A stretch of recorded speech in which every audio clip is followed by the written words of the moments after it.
was a quiet night in Enfield, Illinois, back in 1973. Everything seemed normal until a local resident named Henry McDaniel opened his front door and came face to face with something that just wasn't human.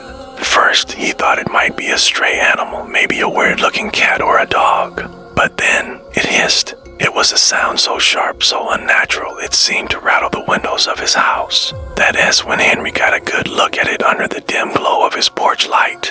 What he saw was a grayish creature, something out of a nightmare. It stood on 3 legs, its eyes glowing with a menacing red light. It had short T-Rex-like arms with sharp claws that scraped against the wooden door frame. Instinct took over. Henry grabbed his rifle and fired not once, but twice. The creature let out a scream, but it wasn't a sound of pain. It was a shriek of pure, unadulterated anger. Then, in a single, impossible leap, it bounded away, covering nearly 50 feet before disappearing into the darkness, shaking.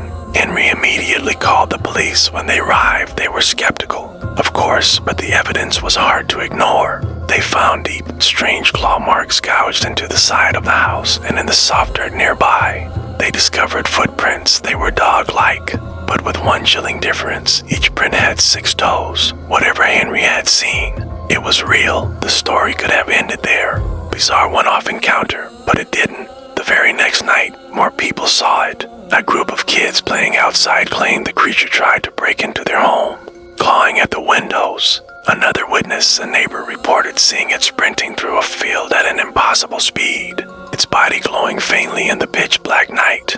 The media latched onto the story, dubbing it the Enfield Horror. But the terrified townspeople had a different name for it, the Devil's Pet. For weeks, a palpable panic gripped the small town. Farm animals started going missing. People's dogs, normally eager to run outside, would cower and refuse to leave the house. And nearly every night, that same high-pitched, terrifying hiss would echo through the fields, a constant reminder that the creature was still out there. One evening, Henry McDaniel was in his living room when he heard it again right outside his window.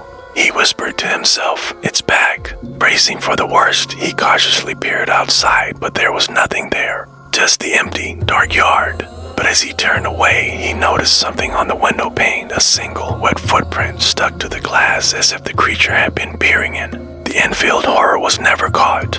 It just vanished. But locals will tell you the story isn't over. They say if you drive through Enfield on a dark, stormy night and stop your car near the old, abandoned train tracks, you can still hear that unnatural hiss coming from the deep woods. And sometimes, if you look closely, you'll see the red eyes staring right back at you. Thanks for watching. If you want to hear more true American horror stories, make sure to hit that subscribe button and ring the bell so you never miss a new video. From Haunted Scary Home, see you in the next one.